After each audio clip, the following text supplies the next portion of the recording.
African elephants have only 4 teeth with which to chew their food.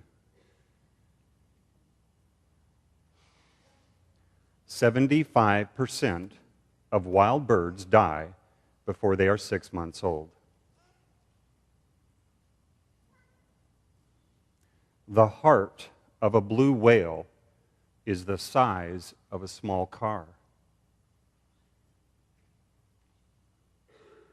A crocodile's tongue is attached to the roof of its mouth and cannot move it. A snail has 2 pairs of tentacles on its head. One pair is longer than the other and houses the eyes. The shorter pair is used for smelling and feeling its way around. The giant squid has the biggest eyes of any animal. It measures 16 inches in diameter. Animals, like humans, are either right-handed or left-handed. Polar bears are left-handed. Flatfish, like halibut, flounder, sole, hatch like any other normal fish. As they grow, they turn sideways, and one eye moves around so that it has 2 eyes on the side that faces up. Sharks are immune to all known diseases. And measured in straight flight, the spine-tailed swift is the fastest bird. It flies at 105 miles per hour.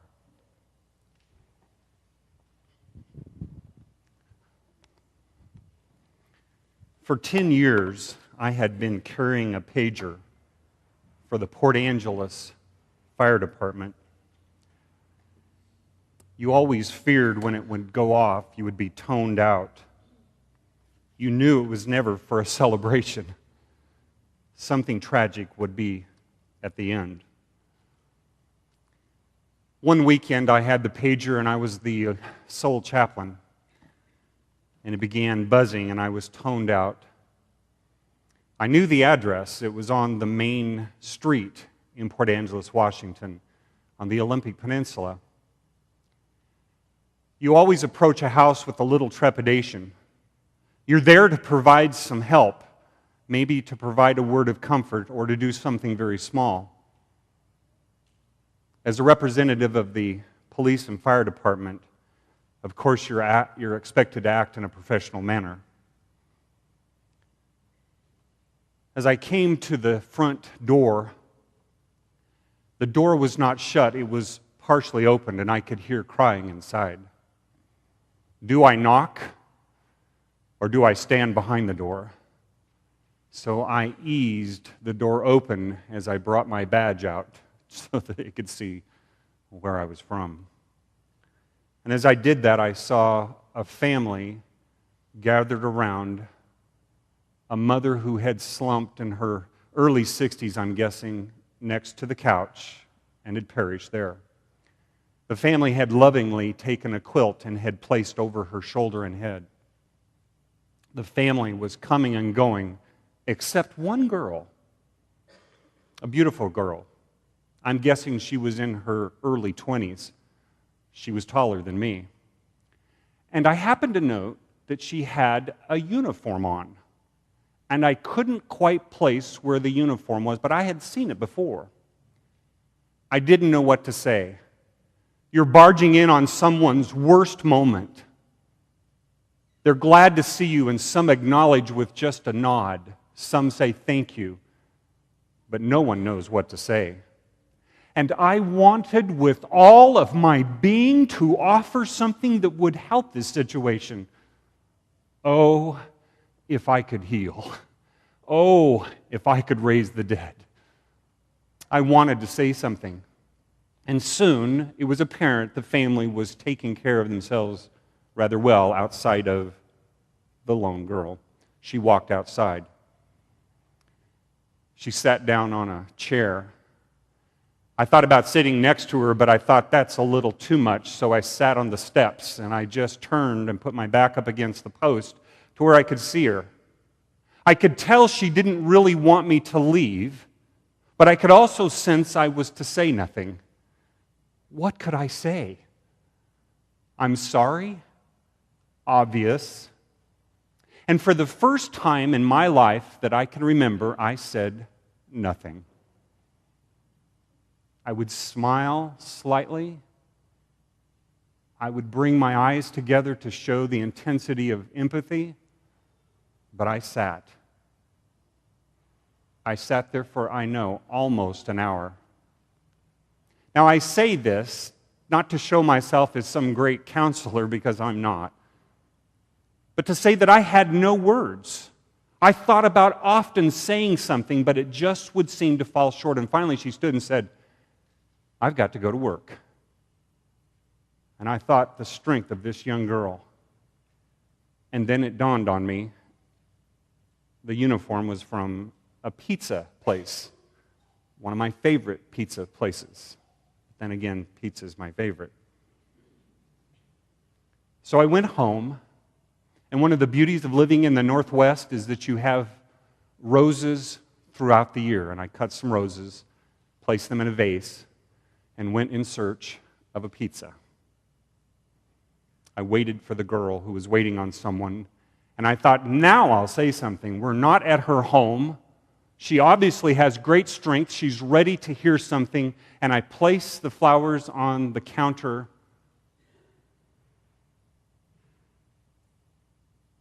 Smiled with my eyes, and left. So here's my question for you this morning. Got comfort?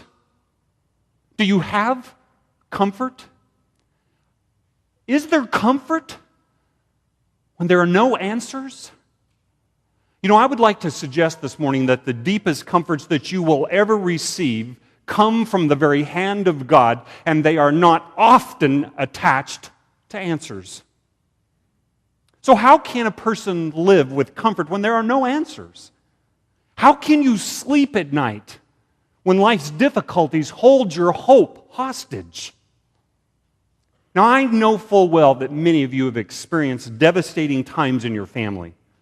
You've experienced death, depression, drugs, the ramifications of drunkenness, divorce, disease, dementia. You have experienced those devastating times, and I'm only in the D's.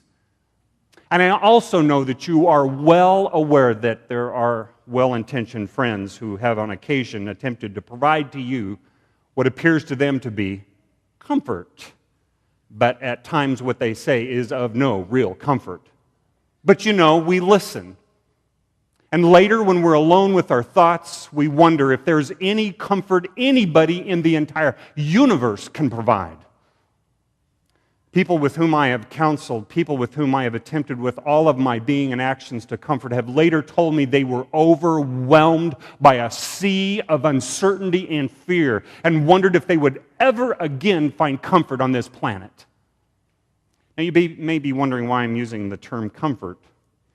It's a popular word. The increase in TV channels devoted to culinary endeavors has brought, I think, an overused buzzword, comfort food.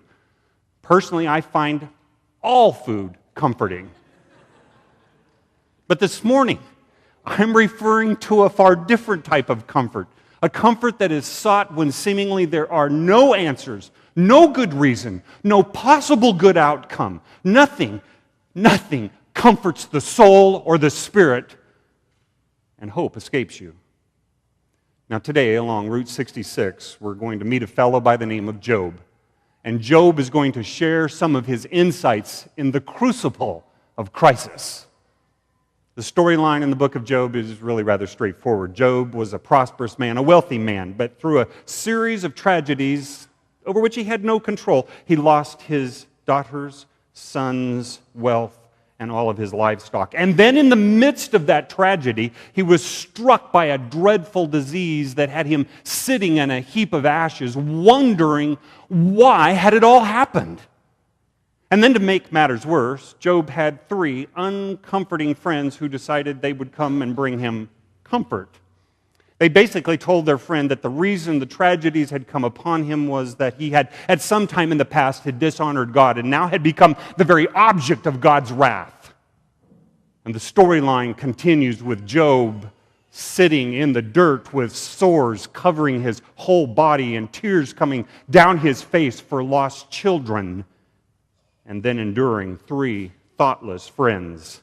Regrettably, that's been my experience too. People who lack insight and perspective are often eager to provide what they believe is to be impeccable, infallible, inspirational information. And so a significant portion of this book, read through it, but a significant portion of it are about friends giving Job advice. And then Job turning with replies to the friends. And if you're into scoring the outcome of things, well, then give Job a 1 for his lone correct answer, but a -2 for his 2 wrong answers. His correct answer, Job was right when he said to his friends that it wasn't because of personal sin that tragedy had befallen him. That's true. God was not punishing him for something that he had done wrong. Job replies to his 3 friends correctly by saying to them, "Look, I've done nothing wrong. I'm innocent. I'm a righteous man. But nonetheless, I have lost my daughters and my sons and all of my wealth." Friends were wrong. Job was right. Job was a righteous man. However, in the midst of all the suffering that's going on, this is a very distressing and a terrifying situation. Job did say 2 things that were wrong, very wrong. Job accused God of being uncaring, of being unkind. God, you're uncaring. And the second one was, God, you are not in control of your universe. Now, before we go any further, I'm going to beg the question that maybe those are 2 concerns that each of us puts toward God when we're in the midst of our suffering. No, I don't think we do it loudly, but we do whisper the name of the Lord in our inner person so that we might find comfort. God, do you really care? And then as our temperature gets a little hotter, we may even be heard shouting to God, Are you really in control of the universe? The story of Job is a story of such pain that Job goes so far as to say that he wished he had never been conceived, but he had. So then he wishes that he had been stillborn. But because those 2 things had not happened, he's now asking God to take his life in the very pain of his present circumstance. Take me now. And in chapter 31, verse 35, Job gets down to business when he has heard all he can hear from his friends and says, "Oh, that I had one who would hear me." Obviously, the 3 are not. "Oh, that I had one to hear me." And then he says, "Let the Almighty answer me." And then Job puts forth the question that you and I have likely put forth in the midst of our tragedies. Why? It's the same question that makes us shudder when our children ask us that difficult question, why? 3 times in the book, Job says to God, "Answer me. Tell me. I want to know why." Now, for those of you who like a little excitement in your reading, keep reading. Get through the reading. Stay with it. Come to chapter 38 and your patience will be rewarded. It is an amazing story because God speaks to Job out of a whirlwind.